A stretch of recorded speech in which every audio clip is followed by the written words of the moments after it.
नमस्कार दोस्तों, कैसे हैं आप। आशा करता हूं आप सभी लोग बहुत अच्छे से होंगे। आज हम बात करने वाले हैं गणपति उत्सव की, यानी गणेश चतुर्थी की, कि गणेश चतुर्थी किस दिन है। क्योंकि इस बार फिर से कन्फ्यूजन है कि गणेश चतुर्थी 18 तारीख को है या 19 तारीख को है। ठीक है, तो पहली बात तो ये कि गणेश चतुर्थी कब है।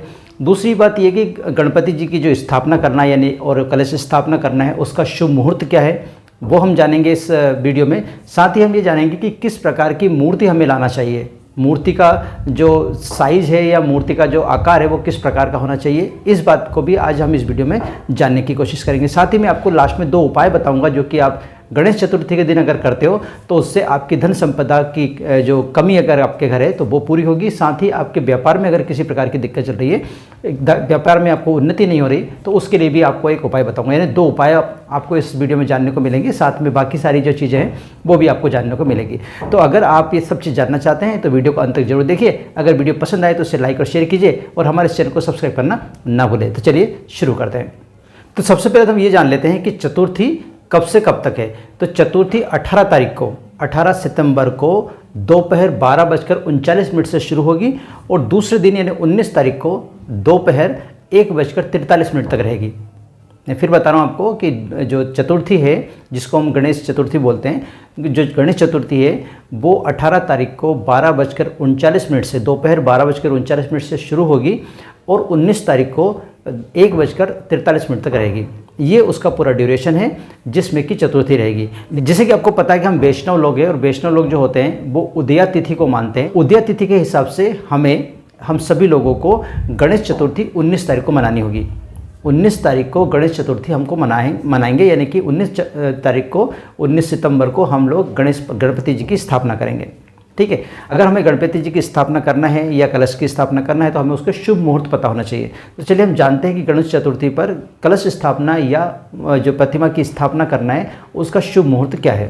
तो कलश स्थापना और गणपति प्रतिमा की स्थापना करने का जो पहला शुभ मुहूर्त है वो है 19 तारीख को सुबह 10:50 से प्रारंभ होकर 12:52 तक रहेगा।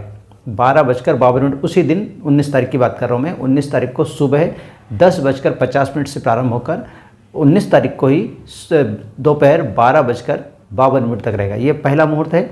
दूसरा जो अभिजीत मुहूर्त है, जिसको अच्छा मुहूर्त बोलते हैं, सबसे उत्तम मुहूर्त अभिजीत मुहूर्त होता है। तो अभिजीत मुहूर्त के भी मैं आपको समय बता देता हूँ। तो अभिजीत मुहूर्त का जो समय है वो दोपहर 12:52 से शुरू होकर दोपहर 2:56 तक रहेगा। दोपहर 12:52 से शुरू होकर दोपहर 2:56 तक का रहेगा। ये अभिजीत मुहूर्त है। इसमें भी आप गणपति जी की स्थापना कर सकते हो। तो अभी तक मैंने आपको 2 मुहूर्त बताए हैं। अब मैं आपको चौगड़िया के हिसाब से बता देता। अगर मान लो मुहूर्त में आप गणेश जी की प्रतिमा की स्थापना नहीं कर पाते हो, कलश की स्थापना नहीं कर पाते हो, तो मैं आपको अब चौगड़िया के हिसाब से बता देता हूँ। उस दौरान भी आप प्रतिमा की स्थापना या कलश की स्थापना कर सकते हो। तो जो पहला लाभ का चौगड़िया है, लाभ के चौगड़िया 10:30 बजे से स्टार्ट होगा। 19 तारीख को 10:30 से स्टार्ट होकर 12 बजे तक रहेगा। पहला अच्छा चौगड़िया है जिसमें आप स्थापना कर सकते हो। दूसरा जो है वो 12 बजे से स्टार्ट होकर 1:30 बजे तक रहेगा। इस बीच में इन दोनों चौगड़े के बीच में एक लाभ का चौगड़िया है, एक अमृत का चौगड़िया है। इस बीच में आप कभी भी स्थापना कर सकते हो। तो मैंने अभी तक आपको चौगड़े के बारे में बता दिया और मुहूर्त के बारे में बता दिया। अब एक बहुत ज़रूरी जानकारी आपको देता हूँ कि हम जो प्रतिमा लेने जाते हैं तो प्रतिमा का जो स्वरूप होता है वो किस प्रकार का स्वरूप होना चाहिए। बैठे हुए होना चाहिए या लेटे हुए होना चाहिए या खड़े हुए होना चाहिए, उनकी सूंड का जो मुंह है वो किधर होना चाहिए, ये सब चीज़ें बहुत ज़रूरी होती है। इसको जान लेना ज़रूरी है। तो सबसे पहले तो मैं आपको ये बताना चाहता हूँ कि कभी भी खड़ी हुई प्रतिमा नहीं लाना चाहिए। घर में गणपति जी की जब स्थापना करते हैं तो उस स्थापना के दौरान आप कभी भी खड़ी हुई गणपति जी की मूर्ति को नहीं लाना है। इसका रीज़न ये है कि गणेश जी जब भी खड़े हुए हैं अपने जीवन काल में, तब किसी न किसी का संहार करने के लिए वो खड़े होते हैं। तो ये जो प्रतिमा है, ये जो स्वरूप है उनका, वो रौद्र स्वरूप है। इस कारण से हमें घर में गणपति जी को जब भी स्थापित करते हैं उस समय हमको उनका जो बैठा हुआ रूप है या लेटा हुआ रूप है उसी को लेके आना चाहिए। खड़े हुए रूप को लेकर नहीं आना चाहिए। ठीक है, तो हमको खड़े हुए रूप में नहीं लेके आना। या तो आप बैठे हुए यानी सिंहासन पे बैठे हुए जो रूप है, स्वरूप है, उसको आप लेके आइए। या वो जो एक आपने देखा होगा इस तरह से बैठे रहते हैं, लेटे रहते हैं, उसका भी आप स्वरूप लेके आ सकते हो। क्योंकि बैठे हुए गणपति जी और लेटे हुए जो गणपति जी हैं वो समृद्धि और सुख का निशानी है। समृद्धि और सुख को देने वाले हैं, घर में धन धान्य को देने वाले हैं। साथ में ही जो स्थायी लक्ष्मी है उसको देने वाले हैं। इस कारण से सभी लोग गणपति जी की जो स्थापना करते हैं उसमें बैठे हुए गणपति जी या लेटे हुए गणपति जी की स्थापना करते हैं, खड़े हुए गणपति जी की स्थापना नहीं करते हैं। चलिए, हमने ये स्वरूप तो जान लिया, अब हम सूंड के बारे में जान लेते हैं कि सूंड का मुंह किधर होना चाहिए। तो अगर आप घर में गणपति जी की स्थापना कर रहे हो तो गणपति जी की सूंड का जो मुंह है वो सीधे हाथ की तरफ होना चाहिए, गणेश जी के सीधे हाथ की तरफ। जिधर भी गणेश जी का सीधा हाथ हो उधर गणपति जी की सूंड का जो इस टाइप का खुला हुआ पार्ट है वो उधर की तरफ होना चाहिए जिधर उनका राइट हैंड है। ठीक है, गणपति जी का राइट हैंड की बात करो, आपका लेफ्ट हैंड होगा, आपका लेफ्ट हैंड होगा। जब आप गणेश जी की प्रतिमा को देख रहे होंगे उस समय आपका लेफ्ट हैंड होगा, लेकिन गणेश जी का जो हाथ है वो कौन सा होगा, राइट। तो राइट की तरफ मुड़ी हुई जो गणेश जी की सूंड है उस तरह के जो गणेश जी का स्वरूप है वो आपको घर में स्थापित करना चाहिए। साथ ही आपको ये बता देता हूँ, अगर आप ऑफिस में स्थापित करना चाहते हैं गणपति जी की मूर्ति, ऑफिस में, व्यापार पे या किसी भी जगह, ऐसी जगह जहाँ पर आप काम करते हो, वहाँ पर अगर आप गणेश जी की स्थापना करना चाहते हैं तो उसका जो मुंह है, सूंड का मुंह, वो विपरीत दिशा में होना चाहिए। विपरीत दिशा मतलब अभी मैंने आपको सीधे हाथ की तरफ बात कही, तो उधर उल्टे हाथ की तरफ उनका जो सूंड है वो मुड़ी हुई होना चाहिए। ठीक है, दोनों बात आपने ध्यान दी। घर में अगर आपको मूर्ति की स्थापना करना है तो गणेश जी के सीधे हाथ की तरफ जो सूंड मुड़ी होगी उसको आपको स्थापित करना है।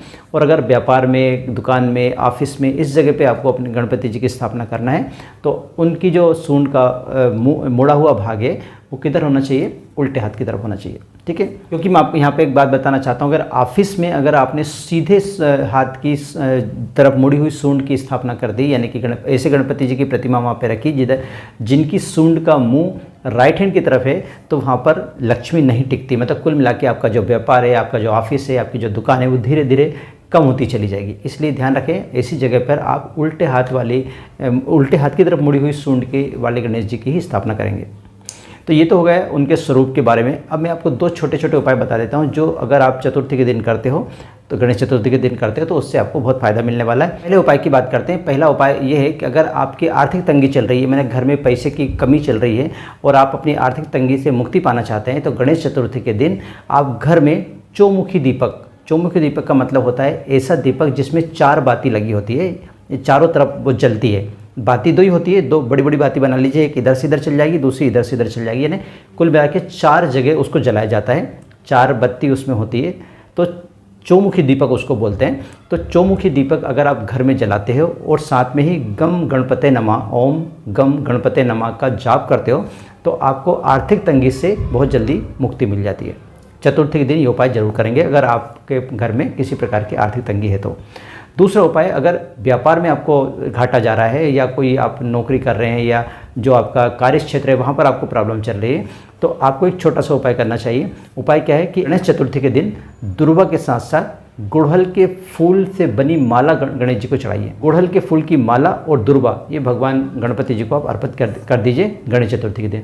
ये दोनों छोटे छोटे उपाय हैं और एक ही बार आपको करना है, तो ये उपाय अगर आप करते हैं तो इन दोनों चीज़ों से आपको ज़रूर मुक्ति मिलेगी। आशा करता हूँ कि ये वीडियो आपको अच्छा लगा होगा। अगर वीडियो अच्छा लगा तो प्लीज़ से लाइक कीजिए, शेयर कीजिए और हमारे इस चैनल को सब्सक्राइब करना ना भूलें। आज के लिए बस इतने, मिलते हैं नए विषय के साथ, तथा आप रहिए खुश और मुझे दीजिए आज्ञा। जय हिंद।